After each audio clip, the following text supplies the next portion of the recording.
Let's see. Hopefully Zoom is working today. All right, everyone. Welcome to Mornings with Movers. We are here for another Saturday. So let's get it going. We got Phil Diamond in the building with All About Tampa Bay. And then we got Clifford Starks, the motivational coach, who's working out right now. We got Eric Works joining us for our first show. What's going on, Eric? How are you? Good, Dwayne. How are you? Thanks for having me. No problem, no problem. So, Eric, if you want to tell people about you and your company. Oh, how long do you want me to talk for? Oh man, just let it go. Let it go. So, big summary, 10,000 foot view. I've been in the industry since I was 21, and that would be right before I turned 22. That would be back in 2004. It kind of was just going to be a summer job. I had finished 3 years of college at that time, I had moved down to the Metro Atlanta area. I'm originally from Ohio, and my intention was to go back, and I never did. Kind of like what it's progressed to. And I've started out as a $9 an hour employee. In fact, like the general manager that hired me works for my company today. And I've done everything there is in the industry, every single job title, from the mom and pop side to like corporate giant van line side. We started our company. I started Works Moving Storage at the end of 2009. It was sometime in November. I don't remember the exact day when we became fully licensed and insured. And then, that was during like one of the worst economic times that we've ever experienced, maybe kind of a little bit different than what's kind of happening now. Learned everything the hard way. Learned a lot of things from other people who made mistakes, but nothing. A lot of us who's kind of were around back in the day, like we didn't have the resources and assets and things that are available today. Like we didn't have Facebook groups, we didn't have courses, we didn't have podcasts. Like I didn't have nothing to go to. I remember the very first CRM we used was something called Quick Move, and all it did was like give sales quotes. And this was back in like 2010. So I think all you guys today are absolutely spoiled. You have no idea how spoiled you are. And with that, there's actually negatives to that. I think a lot of the reasons why like I have the success I do, and so many people I know today is because there's no better education than walking through trials, low spots, and hard times. When I look back in my life, the greatest gifts I have in my life today have come from going through those things. Mm-hmm. And long story short, like today, I'm 100% hands off. I'm just chairman of the board. I have a CEO. And so I kind of been able to get to a position I know a lot of people do. Moving's not my number one thing. It's maybe like 30% of the income I make. And as I focus more towards other things, that percentage gets smaller and smaller. But the hindsight is that moving has given me a lot of those opportunities. It's let me capitalize on a lot of those opportunities. Because at the end of the day, like I have to really take a hard look at like self-reflection. Mm-hmm. And I get better ROI on my life when I'm doing what I'm doing versus if I'm just like the CEO of moving. So it helped me there was many reasons why I stepped away, but that's one caveat right there is that I get a better, when I look at my entire economy as a whole, I get a better return. I get a better return by stepping away from the helm of that, and then letting someone else drive that ship. And really, ensuring like a CEO is just really 1,000-foot view of a company, and then like the board of directors or chairman of the board, which I am, I'm really just a 10,000-foot view. Gotcha. No, that makes a lot of sense. And I know Phil speaks the philosophy of old school moving and theories and stuff like that. So, this new school, this AI stuff, Phil's like, you know what? Nope, I'm going to still get out there manually, do his walkthroughs with the customers, and stick to the old school method because I believe you said it works, right, Phil? Yeah. I'm just got more of a, like Eric there, the moving industry gave me the opportunity to do other things similar, I've got a lot of other businesses and things going on in my life as well. Um, I'm just a hands-on guy, myself personally. Um, I like to control. I think a lot of us do, and the moving industry definitely has been a rocky road, man. It's definitely a different industry, dealing with some of the most difficult times in people's lives. The other industries that I'm in, that's not so much the case, but being hands-on, man, especially training your staff to be a little bit more hands-on. I mean, I don't know. I mean, I guess it's just an old school method that I've kind of hung around with, Wayne Ray. Eric said he knew him. He taught me that years ago, and I've just kind of always, held on to that value there. I like people, man. I'm a people guy, so it's kind of one of my things there. Could you do you see yourself stepping like similar to Eric or so like that? Do you see yourself stepping back and being able to voice your Well, changes? well, my process, Dwight. I've got about 7 more years, and I'm down for retirement. Now I work hard, man, and I save hard. And this retirement plan has been in place since I was 22 years old. Um, and I'm gonna put it's gonna be difficult, man. I do things sometimes that I don't even necessarily be having to do, man. I just do it just to keep myself active and stuff, man. But I really enjoy spending time with my family. I, That's I, what I it's really about. enjoy. I enjoy spending time with my wife and my kids, and you know, the difficult part for me is going to be just not doing anything. So I'm going to have to figure something out. I mean, I got a little bit of time, but I'm going to have to figure something out to keep myself busy, man, because that's just me, man. I You hear know, you. I mean, I don't mind, man. I'll get out right now and go move some furniture, man. Just why? I don't know. It's in my nature, man. My grandfather, man, was a hardworking dude, man, and he taught me some values, man, of his mistakes in his life where, he was working all the way, up until he was like 80, man. And dude, man, it's like, man, I think a lot of guys, man, not just in the moving industry, in as business owners, man, don't really think about that retirement, man. You know, um, I'll give you guys not on a personal note, man. Family member of mine went down. He's really bad sick, man, and he's in his 70s. And unfortunately, man, he couldn't afford to go down and get sick.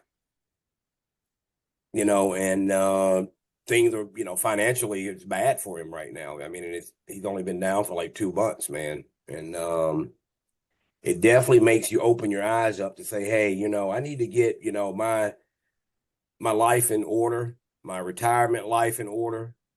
Um, and stick to it. There's a plan. As a business owner, you have to make a plan for that. And if there's no plan in place, if it's just all about making money, unfortunately, things go up and down. You Yeah, and know, I can definitely you see know, that. A lot of people I'm do. hip. Go ahead, go Yeah, me, Dwight. I'm heavily in the stock market. So, one day you're a hero, next day you may be a zero. ahead. So, even huge entertainers have went back to zero. Mike hmm Tyson's, things like that, man. These guys, man, that made millions and millions of dollars, dude, that went back to zero. So it can happen. So you have to kind of watch your process there. But Yeah, I see a lot of people going like you said, they retire and they have nothing. Like, they work 30, 40 years of their life and they can't even afford to retire. I no, had sadly I had a worker who was a mover his whole duration with me And like he didn't come in at a young age, but he was with me for about 5 years, and he was already in his older stages of his life. And now it's just like, oh yeah, I'm gonna retire. My body can't take this no more. I can't take this no more. And then, I'm like, okay, he'll be back, type of thing, because he showed suit that, hey, he's gonna come back. And he never had any money, because it was like he get paid on Friday and be like, come Sunday, hey, can you loan me $20 for the bus? The hell? And it's Oh, just, yeah. that it's like, hey, what happened to all your money? Well, I had to pay bills, I had to do this. Are you not saving? Saving what? So, and I have even personal relationships with people that, retired to this point, and they're in their 60s or something like that. And they're like, yo, if I could go back to work, I would, but physically my body just can't handle it. And I'm just like, wow, like it's crazy. And that happens to us, brother.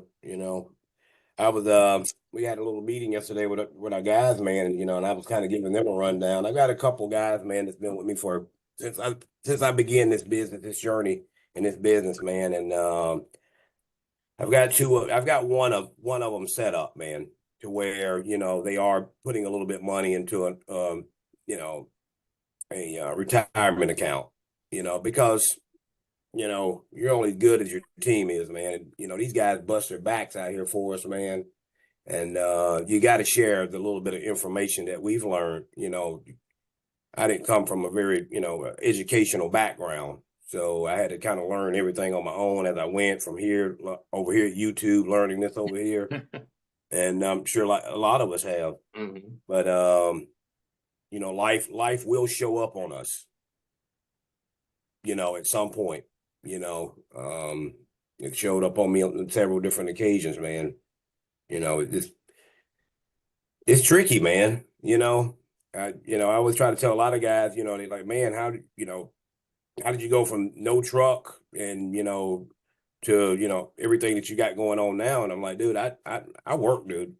I work when everybody sleep, and I go to bed early at like 7 a.m., but I get up at like 2:30.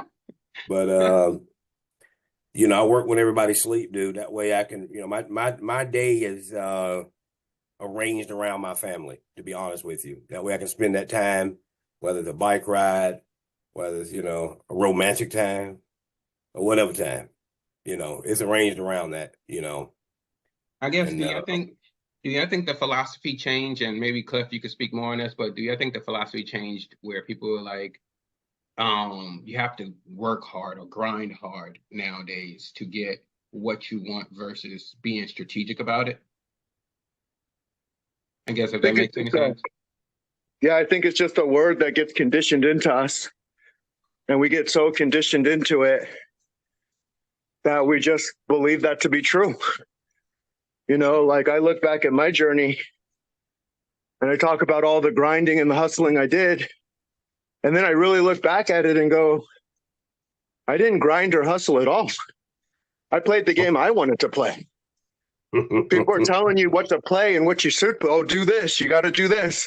I do what I want to do when I want to do it. Does it give discipline? Absolutely. Because I also can't BS myself and say, hey, I want to be a champion in that. Well, I have to put the reps in to be a champion in that. I can't just say I want something and then not do the activity to make that a reality. Mm-hmm. But there's no grind or hustle there. There's just, hey, I want the thing. What steps do I have to take to make the thing a reality? What's your take, Eric? There's a lot of ways to unpack that. When I look at my own journey, my own experience, probably one of the best things I ever did, and there's certain core values I live in my life, and those are the same core values that are in the businesses that I have, and that's extreme ownership, integrity, and altruism. One of the best things I ever did for myself, and I didn't realize how powerful it was until I became older, was I looked in the mirror, and I was in my early 20s, and I realized that I was going to be the biggest caveat of my success and failures, that I played the biggest part in that. And I'm not a politically correct guy. I'm a very straightforward guy, so I'm just going to tell it as I see it. I'm not a big fan of victim mentality. And that goes against the complete That's the complete opposite of taking ownership in things. And I'm just sharing what was the greatest gifts I've given to myself, and I've realized how powerful they are as I've progressed through life. We all get dealt a different deck of cards, different hand of cards. We all have different struggles and things that we overcome. Life shows up for us in different ways, and it's how you handle those things and navigate through. I think every negative can be a positive. Like I said before, like the greatest gifts I have in my life today have come from the most extreme things I've walked through in my life. Like when I heard someone say earlier, like when life shows up, how do I handle that? What's my attitude towards it? Two, no one doesn't know what they don't know until they do. Not a single person on this podcast right now just magically woke up day and had the answers. But once you know the answers, ignorance is not an excuse. Okay. The biggest overall failure I see with anyone is this lack of discipline and implementation. There's a buddy of mine. We're just all entrepreneurs. We all do well, and we have a running joke all the time, and it's a joke, but it's true. Like I could lay out every business playbook I have, every standard operating procedure, and I could set it on the desk in a room of 100 people. All right, and maybe one out of those 100 people would pick it up and apply it and implement it. Everyone else will let it sit on the shelf and collect dust. And that's also why I'm another big fan of like not handing people things. You steal that journey away from them, because you're not invested. Usually people get things for free, or they get stuff without going through like the journey and the discomfort and the trials and the pain of that. They just don't really appreciate it. They don't see the real true value in it. They don't see the power in it. One of the greatest sayings someone ever told me is like, one of the greatest disservices you can ever do for another human being is to prevent them from experiencing the consequences or the results of their actions. Makes sense. I kind of noticed what you were saying, because as a consultant now for the industry and coaching other moving company owners, I realized that there are those people that will put in the work and there aren't those people that won't. And, by having the clients who actually pay to be in the program, I started to notice the benefits that they're getting from it, because they actually are vested mentally and financially into it, that they're like, oh, wow, versus if you said, hey, you know what, I'm offering this program for free. Come join this meeting. Let me teach you. Because they're not fully vested into it, they're not going to put their all into it. I'm a real big data nerd, because you can tell me whatever story you want to tell me, but the data always tells the truth. Mm-hmm. And not just our industry, not just the moving industry, but every industry combined, every single business industry combined, less than 1% of owners reach the gross level of 10 million and up. Data don't lie. So I agree. There's no secret sauce here. If everyone was just disciplined about implementation, those odds, those stats would be astronomically higher. And we won't get into the success rate of just getting to the first 5 years or getting to this benchmark, but just like at an 8-figure level, and that means top line, the total sales you bring in, every business in existence, less than 1% make it above 10 million a year. So now, do you feel like that principle can be applied?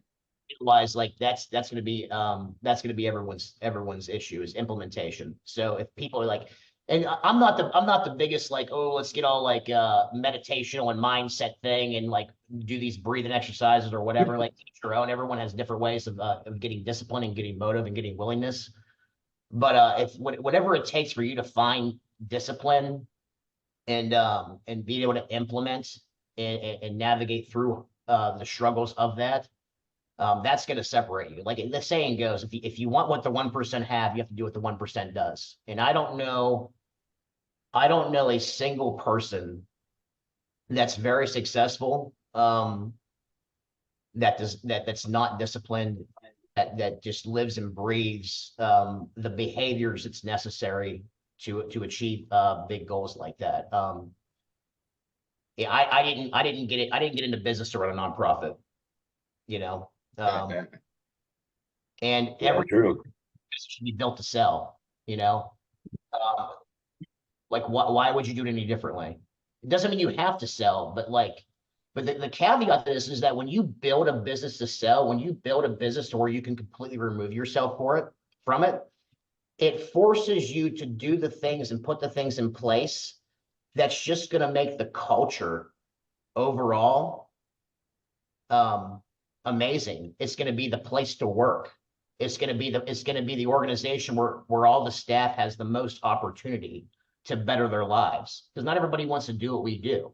Some people just want a 9 to 5, something routine, but at the same time, like if you're an organization providing people with amazing opportunities, they can get maximum utilization out of like what they choose for their lives, you know. And I don't and this goes back to like extreme ownership, like either whether it's myself or anyone on a leadership team. When we're not successful as an individual, the overall goal is that, did we exhaust our resources? Did we play a part in this individual's failure? The goal for us is that, like, if we part ways for whatever reason, one, we're just not a good culture fit, two, they're just not meeting the standards, we like to be able to go to bed at night knowing that the separation of this relationship is 100% on them, not capitalizing on the opportunities that were presented to them. You know, because no one likes to walk through situations like that, whether you fire someone or it doesn't work out, because there's a lot of money that goes into hiring, training, onboarding, all that stuff. So it's not good for anybody. But it kind of makes it a lot less painful when you know it's when you know that you've built the system around, like, it's on them. It's on them why they didn't succeed here, you know. And that always doesn't happen. Like, we're all human, you know. There's always gonna be mistakes that, like, we make or leadership makes, but like, that's how you grow and learn, you know. Mm-hmm. Yeah, I felt like you always had to treat the moving company like, not like you were in the construction industry where a guy just, you know, they like to, you know, just talk the crap they talk all day long and show kind of like that aggressive respect towards each other. I felt like with the moving business, you could treat it like, you know, enterprise. Treat it like, okay, hey, you know what? Let's have a succession plan. Let's have an exit interview with your employees. Let's, you know, kind of like grow it like a company. Now, I did feel like at some times for me, I was in a area where you attract a lot of the aggressive individuals, or, you know, hood people, you know, quote unquote. So it was kind of like trying to incorporate that corporate mentality into the corporation was an uphill battle. But I felt like the moving company deserved that type of culture, you know, where you could say, well, hey, you know what? If you want to, we don't want you to be a mover your whole career. We want you to move up. You know, when we have our yearly interview, our yearly sit downs where we go over your raise for the year, we're going to talk about, hey, what's your succession plan? What's your plan for next year? What do you want to do? Do you want to be a lead? Do you want to be a dispatcher? You know, let's set that plan up so that you can, you know, you don't have to feel like, well, hey, you know, I ain't getting paid no more. I want to go to another job. I'm at a standstill, you know, and just having that conversation with them, I just felt was powerful.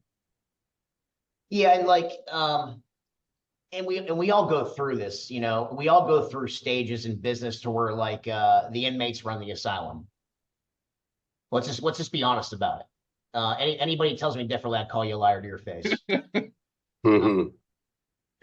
But that goes back to taking ownership and accountability, you know, and the leadership team, and especially the owner of the company, need to do that. Like, I will die on this hill. Like, I guarantee, like, the substantial amount of problems that people have in their business is you're the problem. Trust me.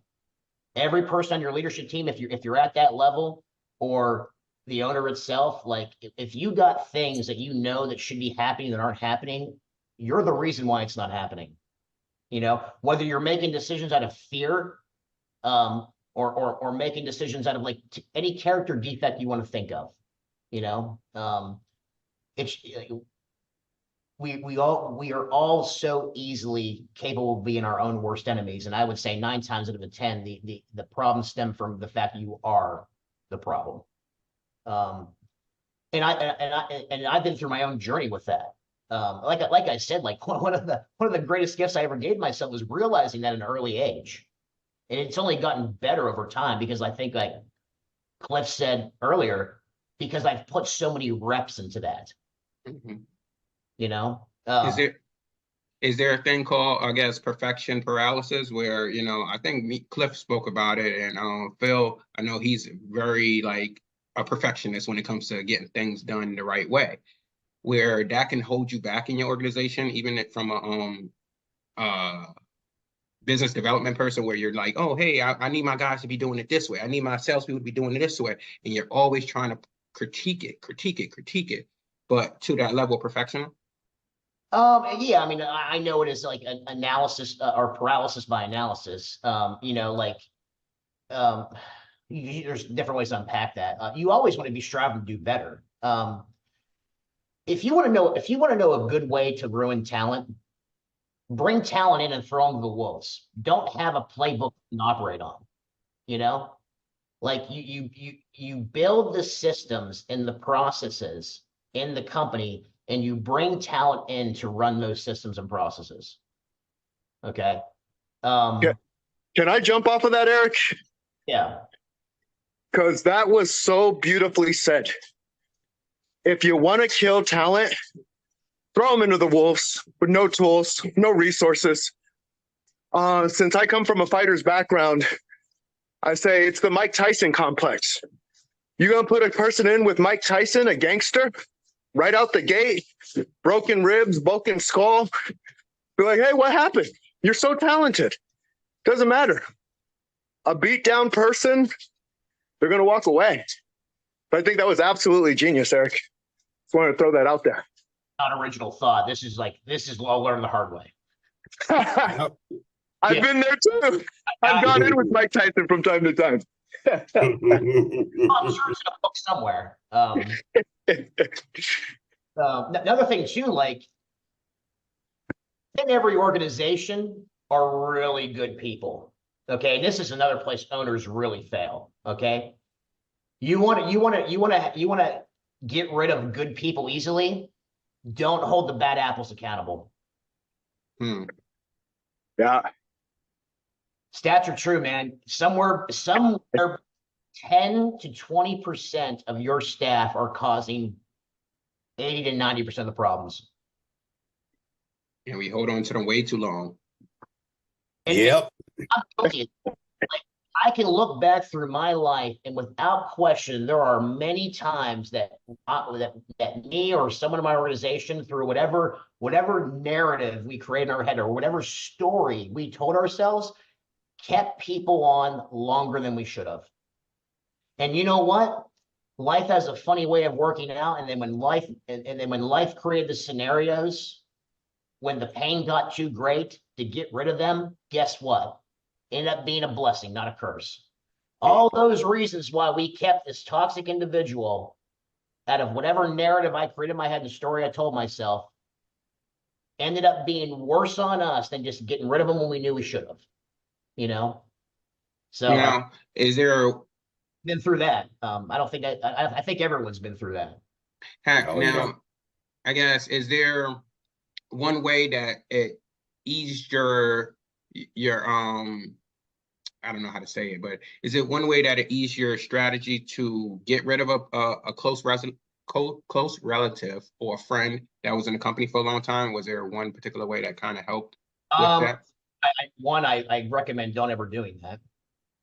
Have I done that? Yeah.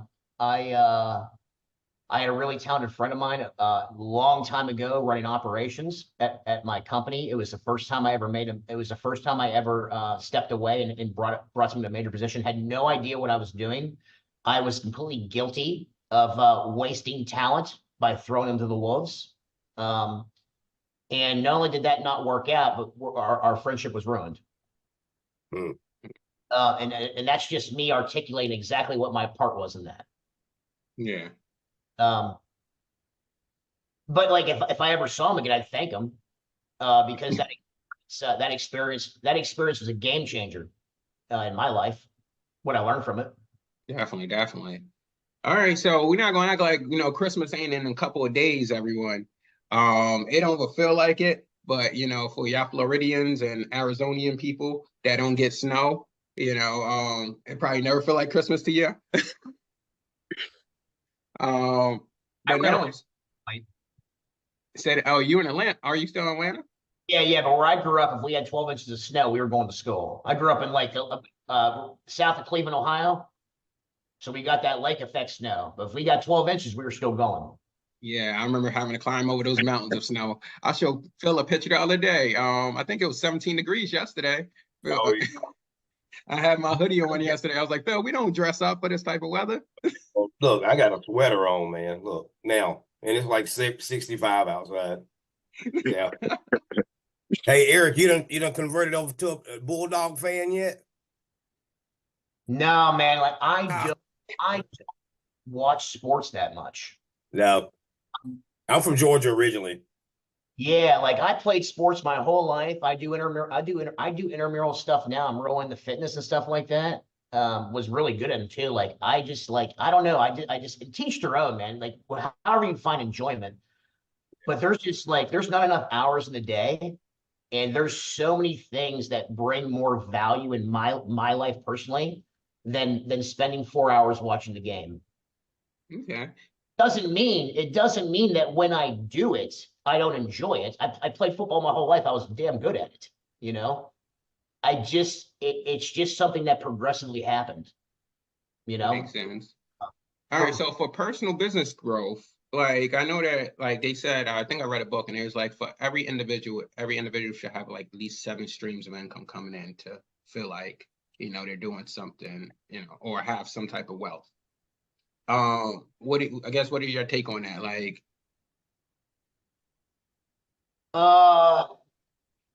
depends where you're at. If you're in that beginning phase, you're trying to figure out what you want to do and what you're good at. There's no problem having your hands in a lot of different things. The most successful people are usually all in on one thing. When you start getting that doing that juggernaut stuff thing, and then they do it a lot. The most successful moving company owners just moving company along, they're all in on that. One of the reasons I stepped away as CEO of my company is because I'm going to get a better return having someone take the helm of that who's 100% in when I can't be 100% in. But I'm more successful when I'm 100% in over here. When we were talking about earlier. mm-hmm. Yeah, I'm kind of going through that right now. You ever heard the phrase like 1 foot in the past, 1 foot in the future, you're pissing on the present?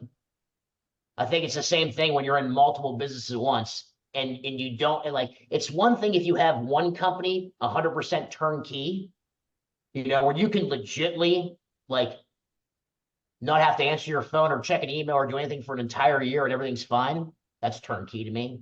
And then I think a big mistake a lot of people do is they try to do too much at once when they got something good going. And that's just based on what I've seen. And then kind of like a caveat my own experience as well. Those are the most successful people and they're all in on one thing. When they get to that level, when they find hey, I get the best ROI on this one thing and then cut everything else out. That doesn't mean you can't invest in the market and have money just going into your investment account and you're buying mutual funds that over a 10-year analysis are doing better than the S&P. It's not rocket science to do that stuff. And that's the power of compound interest. Mm-hmm. And the sooner you do that, the more powerful it is because you have time on your side, Gotcha. So if one wanted to say, hey, you know what, I want to invest in stocks, I want to invest in real estate, I want to invest in all of these different platforms, is it I guess, mentally taken away from their focus, or is it something where it's like, hey, this is something I do on the side, but maybe I'm all in on a moving? I I only invest in things I understand. Um, but that also looks different than like if I'm confident in the experts that I work with, and I can look at the financial data, and I can look at the trends, and I trust in their judgment. I don't mind throwing something in something. I don't mind throwing some darts, but I don't put all my. But I'm not going to go all in on something. I believe in diversification, but I also don't like buying jobs. So if it's something that's like hands off for me, where it's just my money working and nothing else, I'll do things like that. Like I'll give you an example. I got some cryptocurrency. It's like less than 5% of my total investment portfolio. Um, I had no idea Bitcoin was like 40 some $1,000. That just shows you how much I look at it. You know, I had my buddy tell me that the other day, like, oh yeah, by the way, Bitcoin's like doubled, you know, from where it was. I'm just giving you an example, like it's like things like that are like set it and forget it for me. And that's another thing too. Like I also believe like people shouldn't be doing things they don't understand or at least aren't willing to go learn about. You know, and that goes back to where like you don't know what you don't know until you do. There is so much free, valuable information out there on any subject you could possibly want to learn. And there's really no excuse for people not to like self-improve or become maybe financially savvy. Where they have the excuses, they don't know the information even exists in the first place. You know, because they're not teaching you this stuff in school. Most likely you're not being taught this from your parents. This is where we can go down the line of like called generational curses, because you know your parents can't teach you something they know nothing about. Mm. And that was kind of like a little bit of my experience. Like man, if I knew what I knew now across the board in my early 20s, I could have done some way more damage in a positive way than I've already done. I didn't really learn about like investing in the power of compound interest. I was in my 30s. I missed out on so much money because the biggest caveat to the biggest powerful thing on investing is the time on your side. Like $1 invested at 20 years old is worth $88 in the future. So let me give you an example of what 10 years does. So we know $1 invested at 20 years old is worth $88 in the future in retirement age. It's called 65. But $1 invested at 30 years old, by the time you're 65, is only worth around $31, $32. Almost 1/3 the value. So versus like I think it's like somewhere around $8 or $7 or $8. So $1 invested at 40 is worth 25 years, 65 years of retirement is worth about like 7 or 8. I could be off. But ain't nothing you can Google or do an investment retirement calculator. So I'll give you an example, man. You put $6,000 in like a custodial Roth IRA for like your 3-year-old. You just change your life right there. Yeah, that's definitely powerful. And I think even with like, well, I don't want to use the example of life insurance because everybody didn't invest into that yet. But you know, but even basically when you're like, I have an IUL policy. yeah, so when you're younger and they tell you, hey, invest in your life insurance policy, even if you're in your early 20s or whatever the case is, it's like, oh yeah, $7 a month for whatever term or whatever the case is, versus when you're 35 or 40, where it's like, oh yeah, you're gonna pay like $30 a month or $40 a month. And it's just like I get what you're saying when you're saying like invest early. And I think I've been trying to teach my younger sister the same thing, where it's like, hey, start your investment portfolio early. Get into a high interest, even if you're doing savings, get into a higher interest savings account where basically, hey, if it's 4 or 5%, after like 10, 15 years, if you put in, I think $10,000 and you let it sit for 15 years, you're at about $1 million with compounded interest because you're in a higher interest bearing type of savings account. It works in the inverse too. Like how many people out there are carrying debt balances with a 10+% interest rate they have to pay? For think about this, for like say let's take a credit card for example. All right, say it's a 20% interest rate on the balance you carry over. For every $100 extra you pay on that balance, it's a guaranteed $20 back in your pocket. It's a guaranteed 20% return on your money. Ain't no investment out there in existence paying 20% returns guaranteed. So just paying off your debt, high interest debt, is a financial no-brainer.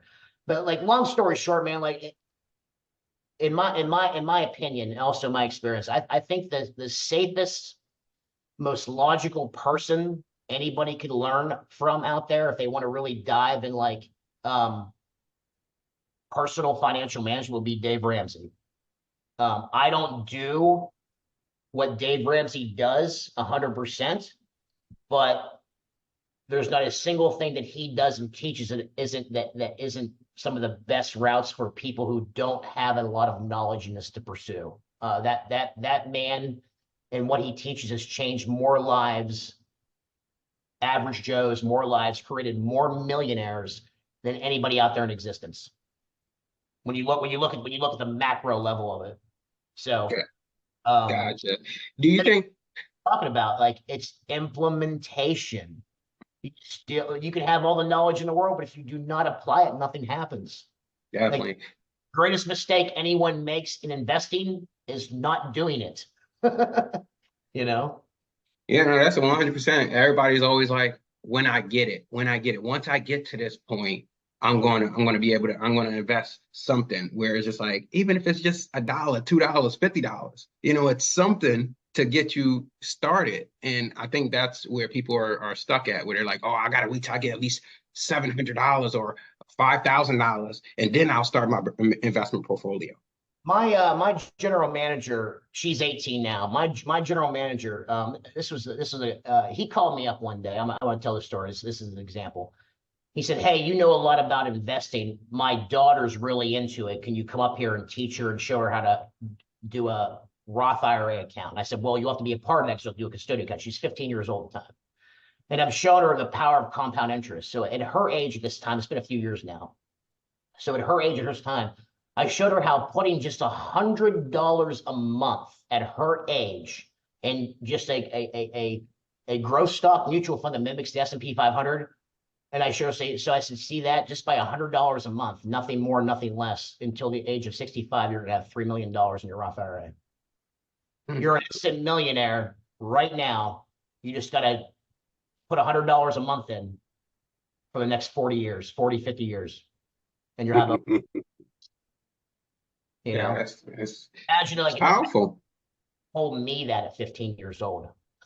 I know, right? Not when I was 33. Yeah, me too.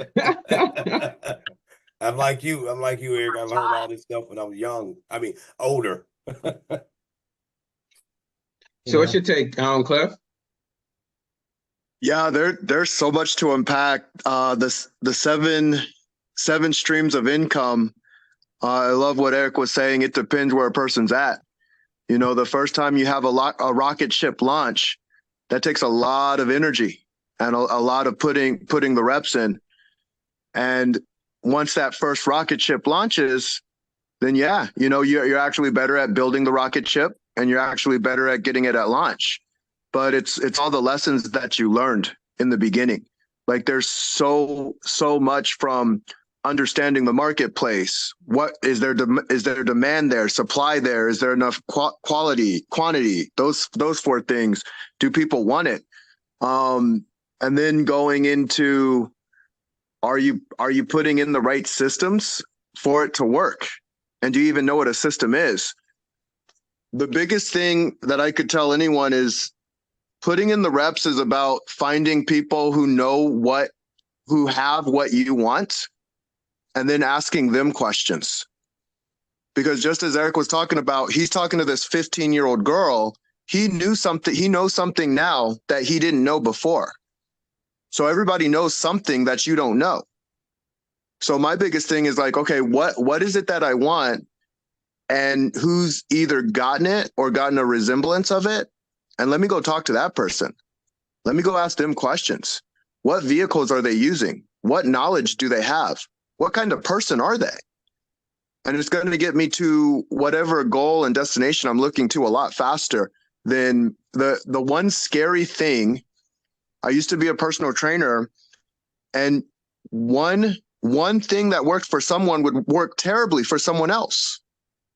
And so the gossip would just go all over oh, you got to do this. Oh, do this. Oh, do it this way. And there's so much noise and racket. You're right. There's a ton of you can get all the information that you need under the sun. But misused information is just as dangerous as just not using it at all. And so figuring out like, okay, is this information for me, and is this information for me right now? Or do I have one foot in the past and one foot in the future? I love that, by the way. And am I pissing on the present? Because a lot of people are doing that and they don't even know that they're doing it. You know, Eric talks about the data and 1% at 10 million. I love data too. That's 1%. Less than 1%. I love data.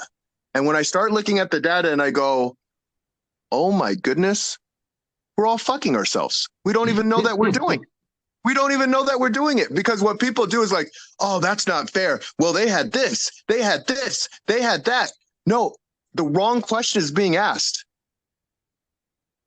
How did they get there? Ask that question first and then go pursue. I think people get caught up in chasing, and I think we can't forget to live in the now. And I think that's a big thing, because even as we get older, when we were younger and we were like, oh, hey, I can't wait until November comes where I can go on that vacation, or I can't wait till I'm 18 when I get my driver's license. And then you get up to 25 and you're like, well, hey, now my insurance goes lower. And now it's like, well, after 25, what are you chasing now? You're still chasing the American dream, I would assume, but it's to that point where it's just like, geez, like time is now getting away from you, and now you can't slow it down. Cliff, Yeah. you said such some really valuable things there. And it made me like look back at my own life. And I was like, yeah, like I was never somebody that like envied or was jealous or hated someone's success. I was like, teach me, you know? Mm-hmm. And unfortunately, like in my own experience too, like as I've progressed through life, like you're the byproduct of the 5 people you hang out with. Amen to that. 100%. I was a complete jackass when I was I'll be frank. I would never let my daughter hang out or be friends with who I was when I was a teenager. Absolutely not. But just an example, yeah, and I tell people that all the time, like, show me your friends, I'll show you your future. Amen. 2 things are going to happen. You're going to outgrow. You're always going to be outgrowing people. It's if you really want the things you say you are, if anyone really wants the things that they say they want, and only 1% of the population is achieving it, it's inevitable that you're going to outgrow people. Relationships are going to change. Relationships are going to end. But the cool thing is that some people that you do know are going to go on that journey with you. Mm-hmm. And you don't focus on the relationships you're losing. You focus on your own journey, but also like the amazing life-changing impact you're having on those who are going to ride with you along this journey and have the same disciplines and behaviors, you know, that you are. The odds are slim. The data shows that. Yeah. And it's tough because you're going to get that from your family. For some reason in this culture as a whole, and then also every culture is different, people hate success. People hate what you're doing. I don't know why. I don't know if it's because of like their own insecurities. I mean, who knows? There could be. I don't dive deep into psychology like that. But I see. I'll just say there is a lot of conditioning going on. I'll say that much. A lot. I didn't want to get down like in political, not, you know. Yeah, I'm not going to play in the political realm. Don't worry, Dwight, you're good. It doesn't take much to see that there are narratives being pushed out there. It doesn't take much to see that. You know, regardless of what you think. There's stories that are being groomed out there. Yeah, and Cliff said it best a while ago, where he was like how like a medium achiever and a low achiever kind of work together and feed off each other in a sense. But basically, if it's a high achiever and a low achiever, basically that begins to pull the higher achiever down, and the lower achiever doesn't seem to progress that quickly. And I think by just that analysis, I feel like some people that we do bring along for this ride are, aren't people that's in our 5 people circle, or if they are, they're definitely holding you back, but you're almost to that point where you can't just let them go, kind of thing. So I don't know. I guess how. Like that's where I learned that like that goes back to like the greatest service you can ever do for the human being is to prevent them from experiencing the consequence of their actions. And that's the mental gymnastics that like that I've made a mistake in my past. Like because when I've stayed true to that and realized sooner that like, oh, I'm actually enabling and hurting this person. It's always worked better off for that person when I just let them have their consequences now. I've You had know, I love that. And I didn't mean to cut you off, Eric. I apologize. But I absolutely love that. And I'll tell you, you cannot avoid the consequence. You can't. People have to go through pain. Now, here's the cool thing. And this is what I've learned. You can take a person through a painful story, and in experiencing that story, they have felt the pain right then and there. So you can tell them a story, you can give them a narrative, you can paint it in such a way that they feel the pain in that moment, and that is the catalyst that creates action. No, I agree. Like I said, yeah, my journey, like I think everything I've learned it from the hard way that I've experienced and the hard way that others have experienced. I wish it on the others' experience side. But if I'm honest with myself, I've learned more things the hard way on my own than I've learned from the hard ways of others. Gotcha. So being that you see how this year is going for a lot of the moving companies, well, the moving industry, what are some recommendations you would incorporate or implement? Who are you asking?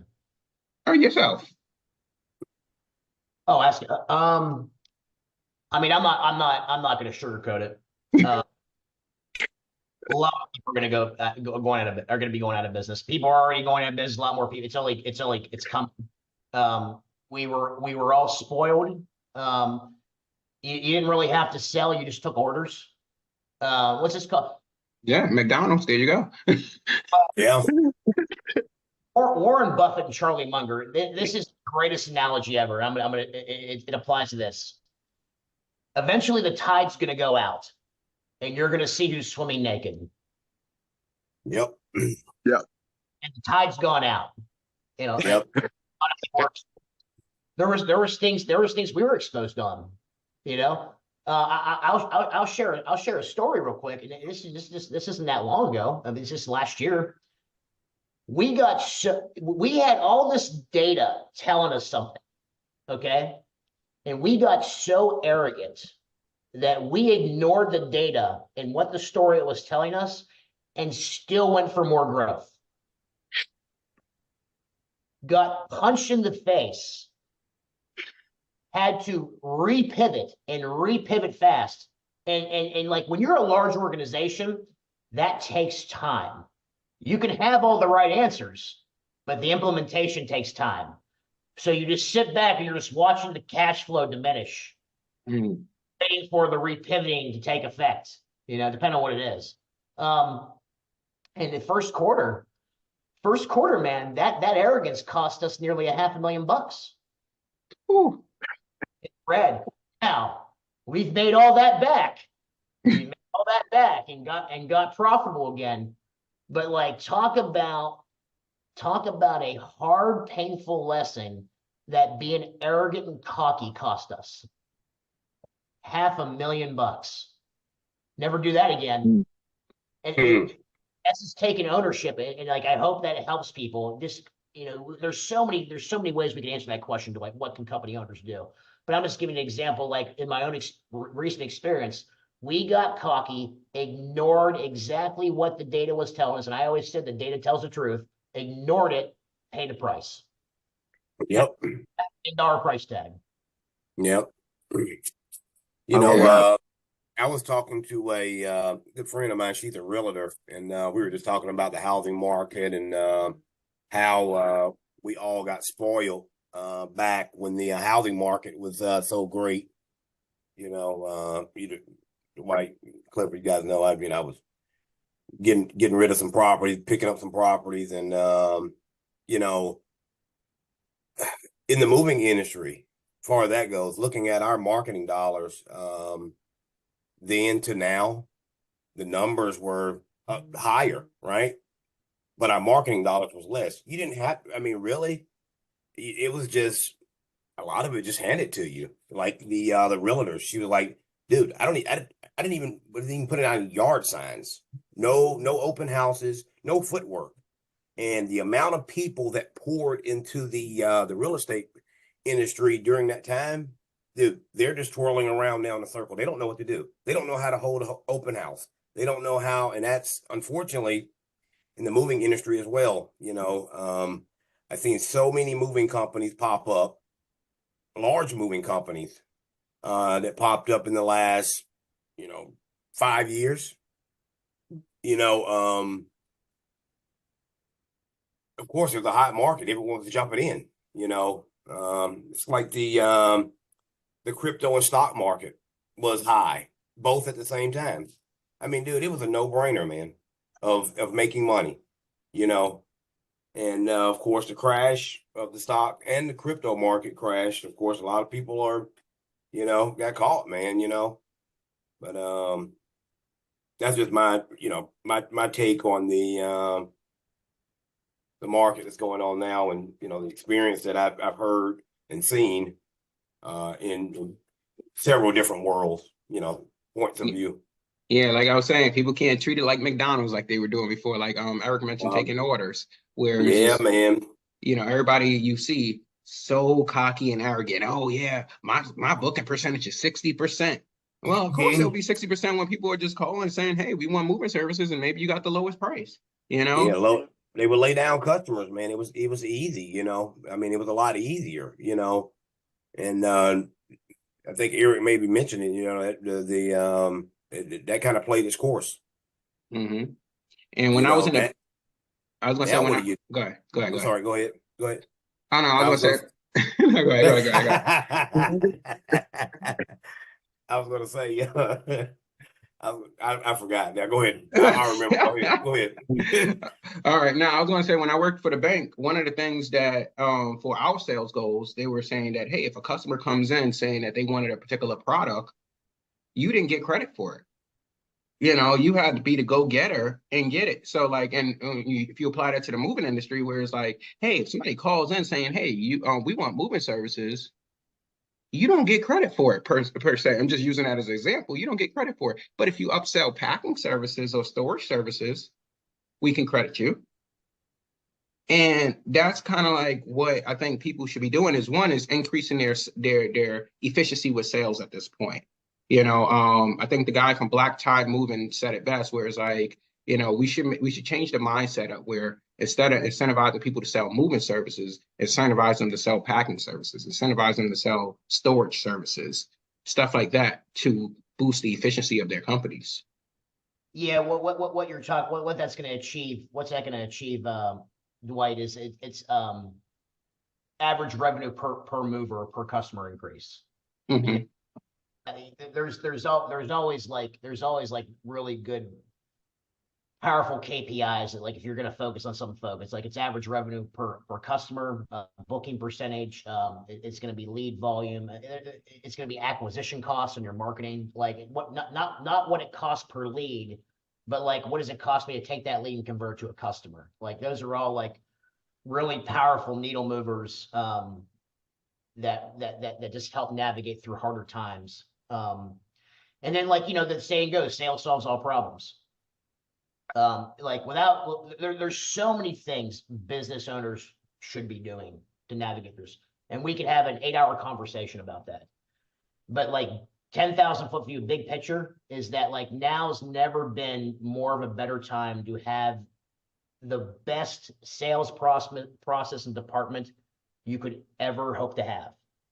So if you don't got that, that's where you need to focus, because If lead volume's down, we need to increase closing percentage, you know?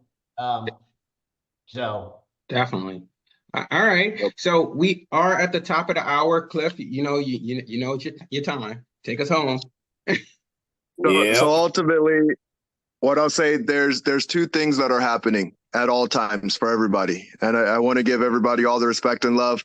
Eric, you're 100% right. The tide is gone. You're going to see where you're at. But the beauty is you get to see where you're at. And so two things are either happening. Either life's working for you or life's working to you. It's growing you in some way. And those people have been swimming naked. They're going to be seen and exposed. But you can still change your journey. Even after the tide is gone, you can say to yourself, all right, I'm naked. I don't like it. I don't like the way this feels. I'm going to change my journey. I'm going to change my stars. The biggest thing in any kind of business comes down to the buyer's journey. What is the buyer experiencing? When it comes to sales, yes, sales is something you do for people, not to people. How do you make that experience so effortlessly that they want to come back? And oftentimes we get what we get because we're asking the wrong questions. Gotcha. All right, Eric. So did you want lead the folks with a message before we take off? yeah, like I said before, the greatest gifts come out of like walking through, for example, a lot of people times like this. And I'll tell you this is something to get fired up about. Everyone who navigates what we're going through right now and comes out the other end, you have no idea how valuable that experience is going to be for you all.